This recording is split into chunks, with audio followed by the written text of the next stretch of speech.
Você sabe o que é radiação? Conhece algum material radioativo? Você sabia que aquelas pulseiras que brilham, aquelas fosforescentes, e esmaltes e batons que brilham, não são materiais radioativos? A radiação, ela pode ser ruim, mas também pode ser boa, como por exemplo para tratamento de doenças, como câncer. O que você sabe sobre o assunto? Hoje vamos conhecer um laboratório que estuda a radiação natural para entendermos melhor o meio ambiente. Meu nome é Vitor. Estamos no LARA, Laboratório de Radioecologia e Alterações Ambientais. Vamos conversar com o professor Roberto Mejicos. Bem-vindos à ciência. Olá, estamos aqui com o professor Roberto Mejicos, o coordenador do laboratório. Olá, professor, tudo bom? Poderia nos falar um pouquinho como é que surgiu a ideia do laboratório? O LARA, ele já teve diversos nomes. No início ele se chamou Laboratório de Radioproteção Ambiental. Nessa época eu trabalhava com física nuclear, em cima de reações nucleares, e não tinha nenhum estudo de aplicações utilizando equipamentos de física. Em 1998 eu dava um curso que se chamava Laboratório Profissional, onde a ideia desse laboratório era você trazer os alunos para que tivesse contato com alguma atividade de pesquisa. E um dos temas que surgiu na época entre os alunos, quando nós começamos a conversar sobre o que poderia ser feito em cima de alguma atividade que tivesse alguma demonstração de pesquisa, os alunos me fizeram uma pergunta. Era sobre como foi o acidente radiológico em Goiânia e as consequências desse acidente. Então, naquela época, nós conversamos entre os alunos e falamos, ok, vamos tentar fazer uma prática abordando esse tema. Para isso, a gente precisava que um dos alunos fosse até Goiânia e coletasse algum material. Por que material? Porque na época, isso em 87, aconteceu o acidente radiológico de Goiânia, foi uma fonte de césio 137 que era utilizado para radioterapia. E essa clínica ela foi desativada, essa fonte ficou abandonada. E algumas pessoas, na época, resolveram pegar o equipamento de radioterapia e vender como sucata. Para quem não sabe, no equipamento de radioterapia, ele tem uma parte que ele abriga uma fonte radioativa e essa parte é feita de chumbo. E o chumbo, ele tem, entre os metais, é o que tem um dos maiores valores para você vender como ferro velho. Então, essas pessoas roubaram esse equipamento, foram vender como ferro velho, só que não faziam ideia que no seu interior tinha uma cápsula de césio. E aí aconteceu o acidente. As pessoas começaram a manipular entre elas e, numa eventualidade, eles descobriram que o césio, à noite, ele emitia luz.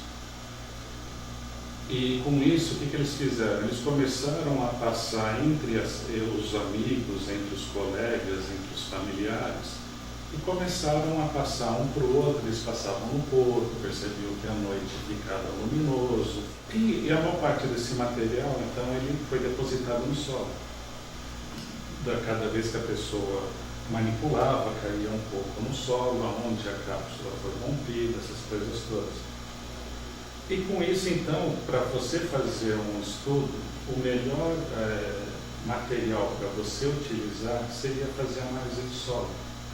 Para saber se existia resíduo ou não dessa contaminação que aconteceu em 87, e essa disciplina era ministrada em 1998, então nós combinamos se existia algum aluno que tivesse algum interesse ou que pudesse ir até Goiânia, pegar um pouco de solo de um dos locais onde aconteceu esse acidente. Nós não tínhamos infraestrutura, tínhamos um detetor, não tínhamos verba de nenhum projeto que pudesse estar atrelado, ainda mais uma atividade de ensino. Surpresa foi que quando nós colocamos esse material na frente de um detetor, foi possível observar um pico nítido de césio. Isso trouxe um interesse muito grande para os alunos e eles aprenderam a fazer todo o estudo e determinar quanto que era a concentração de césio naquele material que eles tinham trazido de Goiânia. E assim nasceu o Lara. O Lara ele nasceu dentro de uma sala de aula. Então, como o primeiro trabalho desse laboratório foi Césio 137, e é um dos elementos que pode produzir dano às pessoas e dano à natureza, o primeiro nome do Lara foi Laboratório de Radioproteção Ambiental. Como resultado dessa dissertação de mestrado, nós fizemos várias viagens a Goiânia e descobrimos que havia um problema maior do que imaginado em um dos locais do acidente. Ainda havia uma concentração muito grande de resíduos de Césio 137 no subsolo de um dos locais que ocorreu o acidente. Terminado isso, nós conseguimos fazer com que, como resultado desse trabalho, houvesse uma interdição nesse local. Esse local foi reconcretado e, com isso, os danos da radiação que poderia existir naquele local foram minimizados.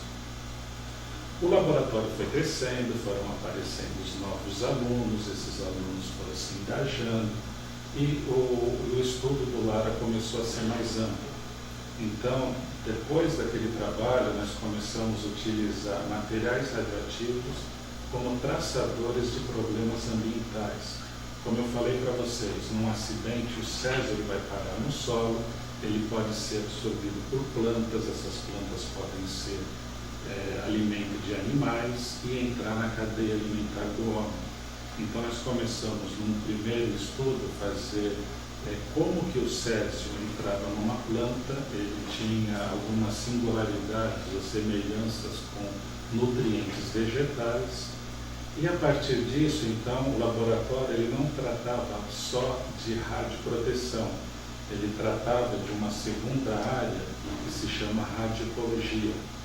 Radioecologia é uma linha de pesquisa em que você tenta aprender como que a interação de um material radioativo com o meio ambiente.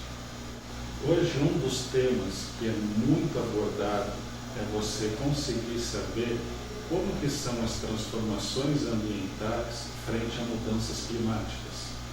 Então, você também pode utilizar esses materiais para compreender como que o mundo está se transformando, como que o meio ambiente está se transformando.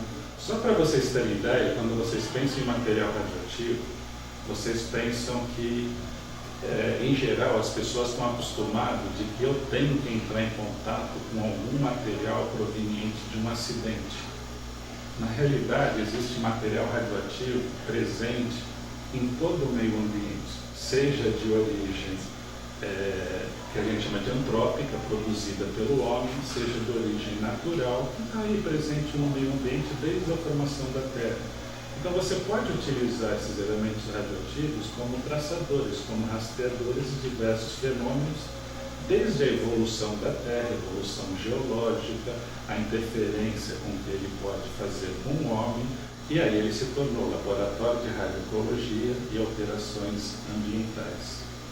Então, só para vocês terem uma ideia, essa foi a evolução que partiu de uma ideia inicial dentro de uma sala de aula e se tornou um laboratório de pesquisa reconhecido dentro e fora do Brasil. Como o senhor mesmo falou no acidente, que as pessoas passavam o Césio 137 sem conhecer e ficava colorido, esses outros objetos como o esmalte, batons, aquelas pulseirinhas de festa, que também tem esse material colorido.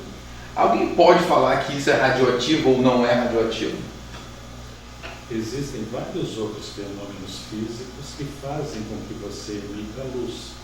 Um deles é a fluorescência. Então, esses materiais, eles não são radioativos. Eles podem ter uma toxicidade química, mas não radioativa. A ideia inicial do laboratório, existiu muita dificuldade financeira para começar a estrutura do laboratório?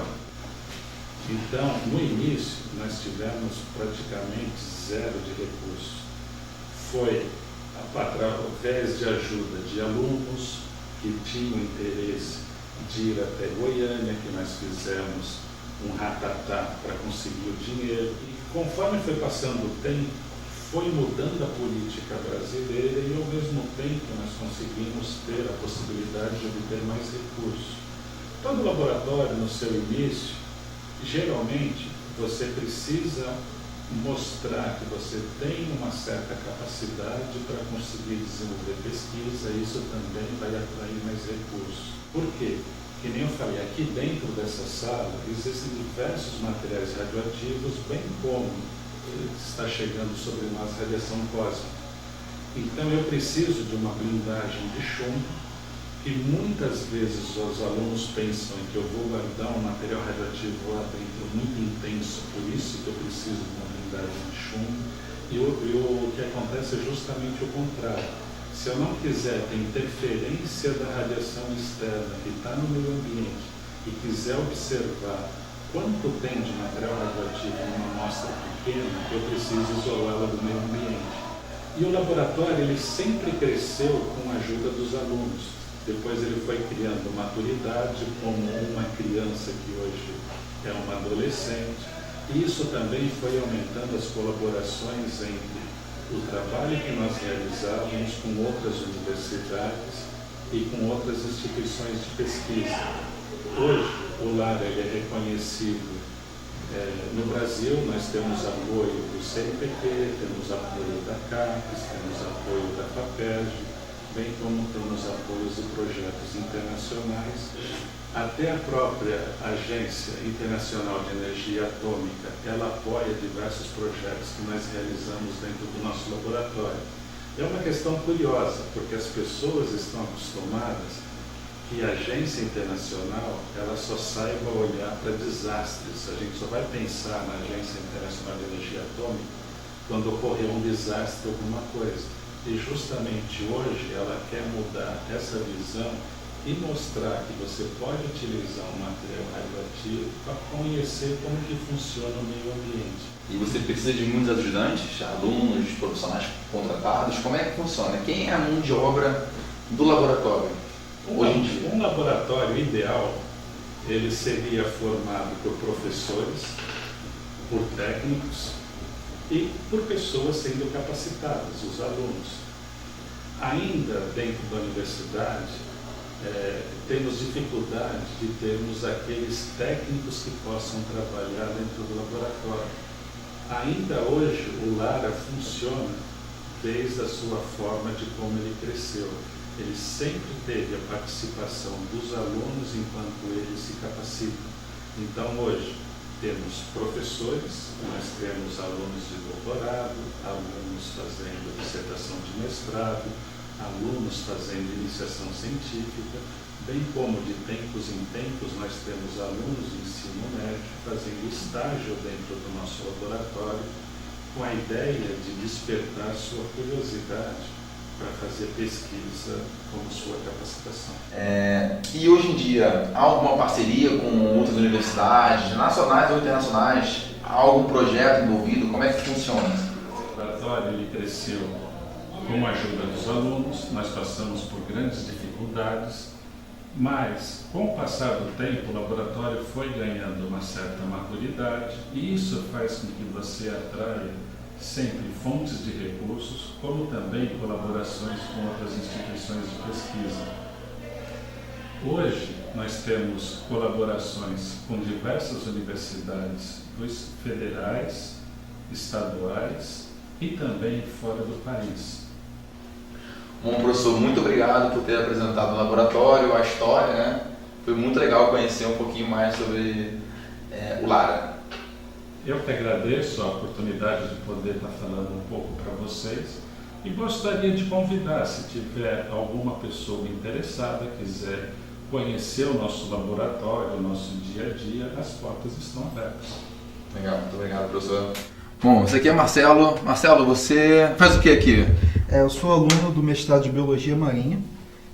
Comecei o mestrado há pouco tempo e fiz a minha graduação em Física e trabalho no LARA desde 2011. O que é isso aqui? Essa daqui é uma das primeiras blindagens que foi montada aqui no LARA, como o professor Mejico já havia comentado. Alguns alunos trouxeram chumbo, placas de chumbo, onde foi derretido, e eles foram montando literalmente toda a blindagem aqui no lago. E agora ele ainda está em funcionamento ou já está aposentado? O crescimento e a necessidade de novas tecnologias, a gente mudou um pouco o tipo de detecção, e por isso nós não estamos utilizando atualmente esta blindagem. Mas se for necessário, pode ser utilizada a qualquer momento.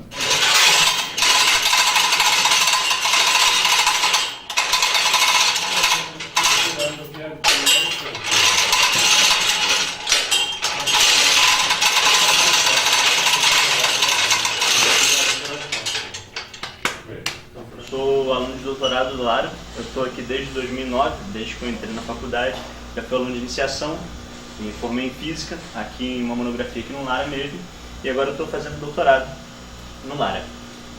Aqui, como o Marcelo falou, aquelas blindagens lá de baixo elas não são mais utilizadas porque a gente já modernizou o laboratório.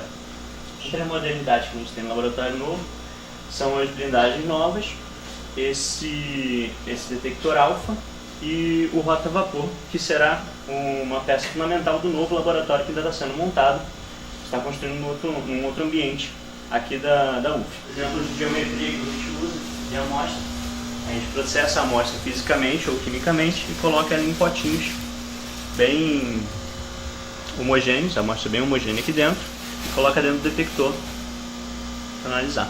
Aqui a gente tem um exemplo de espectros que a gente tira do detector.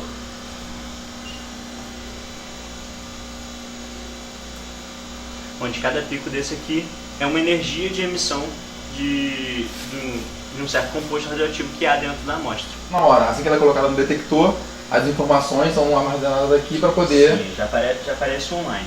O único problema é que geralmente a gente trabalha com amostras naturais, então a gente precisa de um certo tempo de contagem. Na maioria das vezes a gente demora em torno de 24 horas para ter um espectro que seja analisado. O que é esse material aqui? Esse aqui por fora é cobre e a parte de dentro dele, no interior disso aqui, é chumbo. Sim, para poder... Cobre serve para blindar a parte de raio-x da amostra. Daí o chumbo, a parte de raio-gama, que vem de fora, para não influenciar no nosso espectro, que é só da amostra que a gente coloca aqui dentro. Meu nome é Alberto, eu sou aluno de doutorado do Lara. Eu trabalho com datação. E a gente está utilizando uma técnica alternativa, que é a datação pelas séries de urânio, utilizando espectrometria gama. Aqui é o Thiago, é mais um integrante do laboratório. Thiago, o que você faz aqui? Você faz doutorado? Eu faço doutorado aqui. Né? E qual é a sua função aqui no laboratório também? Eu faço mais a parte de análise de dados.